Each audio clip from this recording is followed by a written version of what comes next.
I recognize that what I'm about to say is going to make me sound like a little bit of a freak, because that was hands down one of the most disgusting, disturbing, and harrowing movie-going experiences I've had ever. And it's also one of my favorite movies of 2025 so far. But is this the scariest movie of the year? I mean, horror is subjective. There's no way of telling what's going to scare you versus me, but I will say that you are going to be guaranteed unsettled. There is absolutely no way that you are going to watch this movie and stay settled the entire time. And if you do, you're probably more of a freak than me. But in all seriousness, the way that the Philippou brothers are able to craft this all-encompassing feeling of absolute dread in their films is astounding. And as a horror fan, I ate it up. Welcome back to my channel. My name is Emily, or La Movie Mija. I'm a part-time filmmaker, full-time movie lover, and this is my review of Bring Her Back.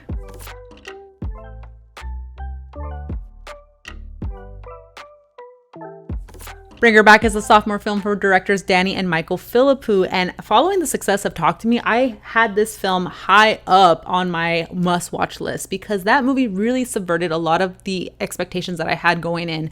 I really hadn't seen a movie tackle the idea of possession the way that they did in that film, and the way that they were able to bring the youthfulness out of their actors. Like, they actually felt like real teenagers in that movie. I was so excited to see that this was going to be another movie tackling the themes of grief and loss.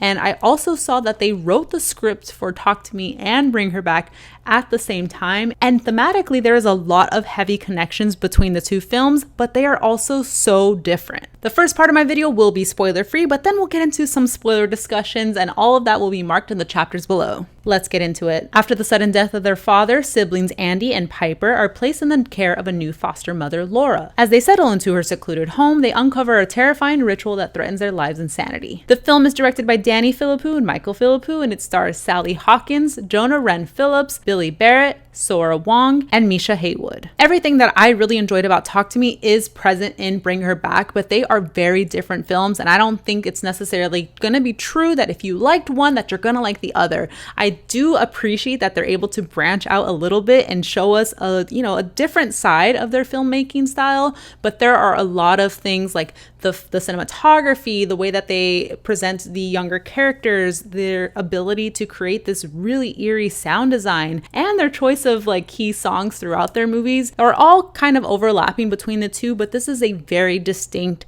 experience. And I will say right off, Talk to Me is like a comedy compared to this movie. This movie is absolute dread from front to back, and that's probably going to be the thing that people are going to walk away from feeling like they didn't enjoy this movie, because it is such a bummer. It really is so sad and so heavy. And that's not just in like the plot details. I think what this movie is able to achieve in its storytelling is rather remarkable, because none of the violence and the gore feels gratuitous.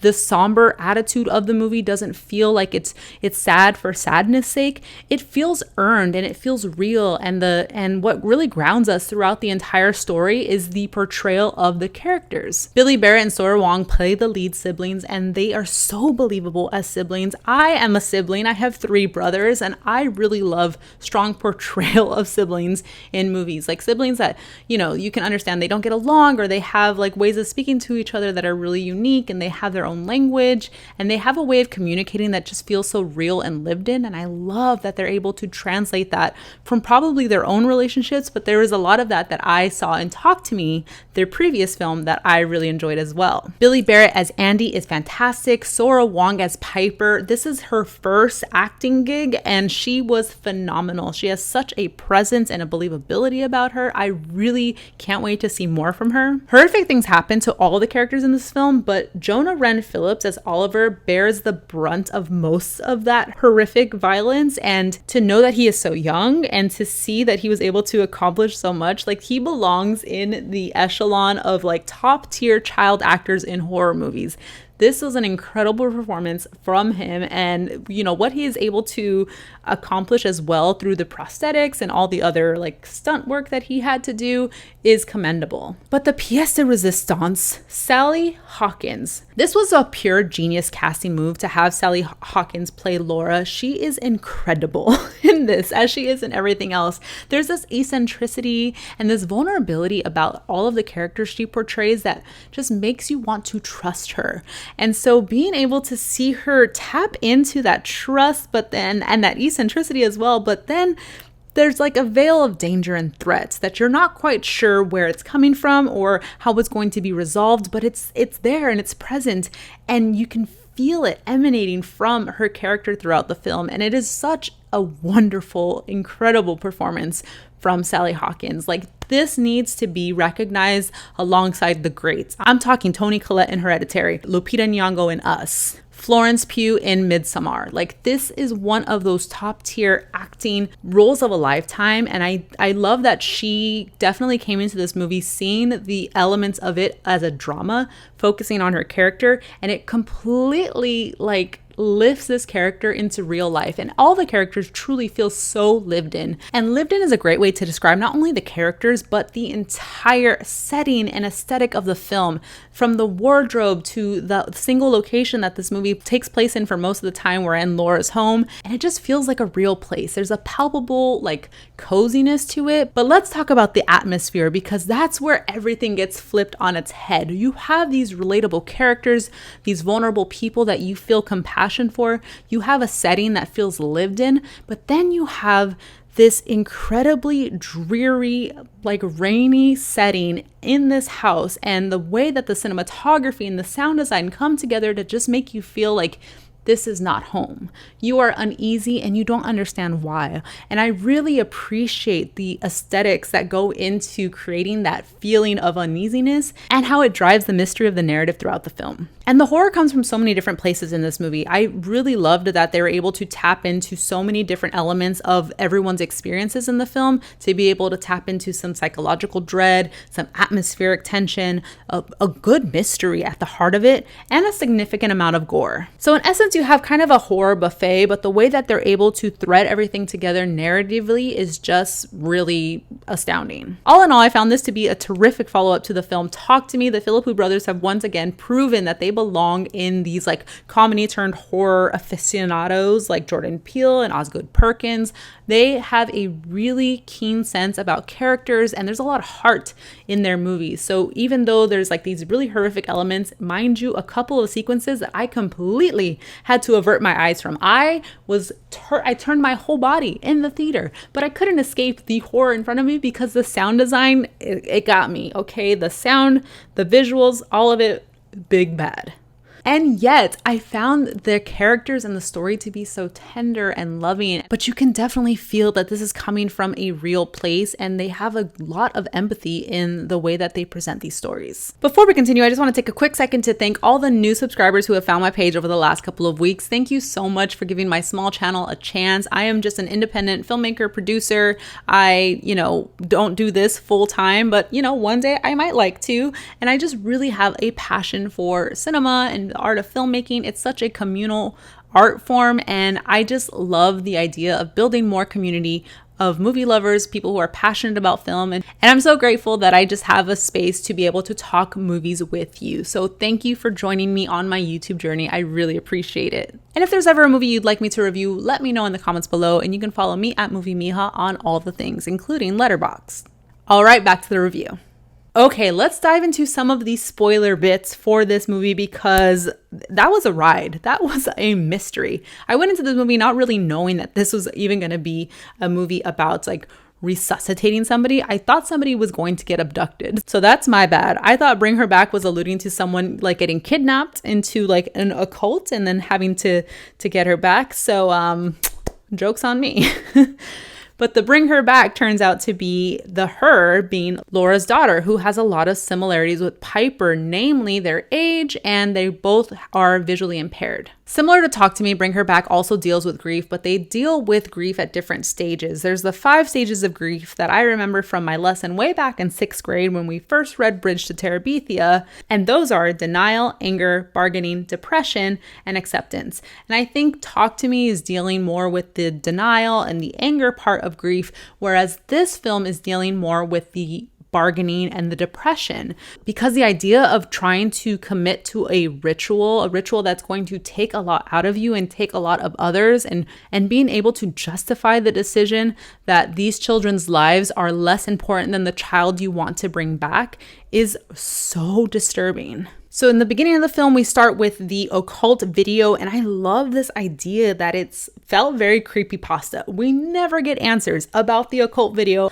You don't really know yet what they're trying to achieve in that ritual, and having those answers revealed to you as the movie goes on makes what you see in the beginning of the movie that much more disturbing. From what I remember, you have a woman who is being taken out, and the way that she's being taken out is meant to mimic the way that the person they're trying to bring back was taken out, because that's part of the ritual. There's those like 3 steps. You have to mimic the death, you have to consume the body, and then you have to purge the soul into a new body. And we don't find that out until later in the movie, when you see Laura obsessively rewatching the VHS tape over and over again. And it was so unsettling to understand, like come to understand what she was trying to achieve. Like you get the sense like, okay, these kids are in danger, because Laura is so off-putting. She is so kind, but not, you know, like the way that she wore those pink hoops to the funeral for their father, I knew something was off. I knew not to trust her anymore after that outfit choice. It was so unsettling to go throughout this movie not having all the answers and not having an over explanation about what this occult ritual was, but getting just enough to know that the kids were in danger, and knowing that Laura had like 20 plus years working as a child psychologist, and the way that she weaponized her strong understanding of child psychology against the kids was diabolical. And it really made them to be so much more vulnerable than we see kids sometimes. Like Andy is on the verge of turning 18 years old when he could legally adopt his own sister, but he seems so vulnerable. Like even though he's like, you know, lifting weights, he's taking his creatine, he has a stance over Laura. He could definitely overpower her, but the way she manipulates them, because they are in this moment of vulnerability following the passing of their father. Speaking of which, let's talk about the shower and how that plays into the story, because that was its own very awful reveal. At first, we see Andy struggling to get in the shower, and it's safe to assume that that's because they saw their father pass in the shower and he wants to avoid it. But then later on, we learn that the shower was used to cover up the noises of Andy being abused by his father, and they even used the shower and the hot water in it to inflict harm on Andy. And just having that very distinct experience between Andy and Piper and their father, and how that is revealed to Piper throughout the film as well, is so harrowing. I'm telling you, the way this movie just has reveal after reveal to make things worse and worse is such a bummer. Let's talk about Piper for a second, because there are 2 distinct moments that really stood out to me when we are in her point of view strictly. And that is in the beginning of the film when she first enters Laura's house, and then towards the end of the film when she is trying to flee from Laura. And in those 2 instances, the camera does something really interesting in that it focuses on the foreground, her hand touching the wall. That's how she navigates the house, because she's not completely blind. She can perceive lights and shapes. And so having everything in the background be out of focus is a nod to that visual impairment, and it firmly roots us in her point of view. And I really love that, you know, as terrible as it was that we lost Andy throughout this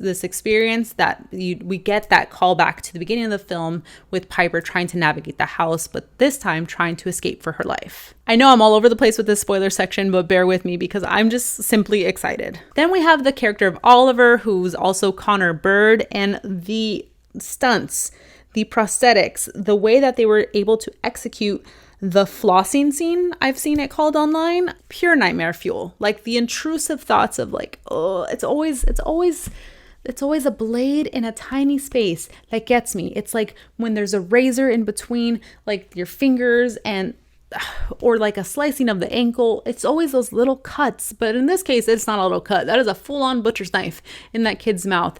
It was so disturbing, and that was particularly one of the scenes where I completely turned away. The other scene was when he was chewing on the table. So big up to Oliver for freaking me the fuck out. And again, Sally Hawkins' character of Laura having the background of the child psychology career and weaponizing that against the children, not only to instill this threat against their relationship, dividing up Andy and Piper. Another way that this movie reminds me of a Japanese horror film is that isolation that they're starting to experience as Laura is driving that wedge in between them, because Piper is more, connected to Laura, wants to trust her, is more open, and Andy is having a very different experience because Laura doesn't need him. She's trying to push him away because she needs Piper to be the vessel to bring her daughter back to life. And I really appreciate the way that they play Laura because I felt for her. This was one of the few times that I was hurting for everybody in this movie, truly. I know she was doing horrific things and unforgivable things, but the way that they entered that character and embody this person who is just at this extreme point of the grief process, the bargaining, what is she willing to sacrifice in order to get her own child back? I mean, it's in the title itself, Bring Her Back. It's a very simplistic, animalistic, universal feeling of what I would do to bring the person I love the most back to life. But we have this woman probably discovering these tapes somewhere she shouldn't have, and there's no explanation as to why, which I love that we don't get too many details about it because it adds to the creepiness. I'm not gonna lie, it's like a website that I wasn't supposed to see. I feel like I was on E-Bombs World and it was one of those videos that scares me. That's the feeling of not knowing what those videos contained. But she went so far off the edge that she's kidnapping children. She's diabolically, psychologically torturing these other two children. And she has her daughter's body in a freezer. The lengths that this woman must have gone to execute this plan, it's just very, I'm not saying I would ever do this, but I can understand how she got there. And I think that's what I mean when I say that this movie, as dark and as harrowing and somber as it is, these characters feel like people who you can understand how they got to the place that they are. It's a really humanizing part of a movie, and you don't typically see something so compassionate in a horror film. So some of the questions I still have about this movie, and let me know if you have any theories in the comments below, but I am so thrown about the way that Laura stole their father's hair. After the funeral, she clipped a piece of his hair from the casket and then she fed it to Oliver. In one of the following scenes, Andy is having a nightmare vision of his father coming back to life, who warns him about Piper going out into the water. What was that about? Was that an actual hallucination? Did her feeding the hair to Oliver somehow create this nightmare vision? I'm not sure how to interpret that, but it was definitely something that threw me. The other thing I don't understand is when Andy is in the hospital following his fall and he has a concussion, Laura visits his bedside and says, "I killed your father." He asks her what, and then she says something completely different. Was that just to mess with him? Or is this alluding to this plot being a lot more long-winded than we thought? Because Connor was only kidnapped 10 days ago. So this has not been going on that long, but it would make sense if she was a child psychologist. She would have access to records of troubled youth possibly.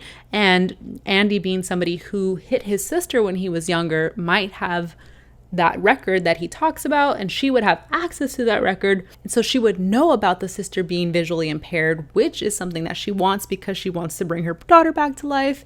And that kind of just spirals into this idea that Laura had been plotting their demise from the beginning since the death of their father. I don't know. You let me know. Is that too far-fetched? I could be reaching. The last thing I want to talk about is the presence of water in the film, because we have the empty pool, we have the constant rain, and that is definitely a choice because in my American mind, I don't instinctively think of Australia as being very rainy, but this was a choice. They hadn't talked to me for it to be super rainy and gloomy and dreary. So you have the constant rain, you have the empty pool, you have the father dying in the shower, and you have Andy dying by drowning. A very, very brutal way to go, given that he is the main character for most of the film. So to have his death come so quickly and feel so uneventful definitely added to that level of dread and terribleness about this movie that made me want to run away out of the theater as soon as possible. Makes it harder to rewatch knowing that he doesn't make it out alive. In Japanese horror and in religious context, water can symbol purification. So there's this idea that, you know, Piper's going to be born again once the pool fills up a little bit as Laura's daughter brought back from the dead. And water holds memory. So the idea that water is a constant, grief is a process, and that cycle of grief and memory that haunts you throughout is so striking and so powerful, and really adds to the atmospheric dread and the metaphorical dread of this movie. But what did you think about Bring Her Back? Did you like Talk to Me? Did this movie live up to that? Did you find it scary? Are you also excited to see what the Philippou brothers do next? Let me know in the comments below. All right, that's all for now. Thank you so much for watching my video. I'll see you next time. Bye.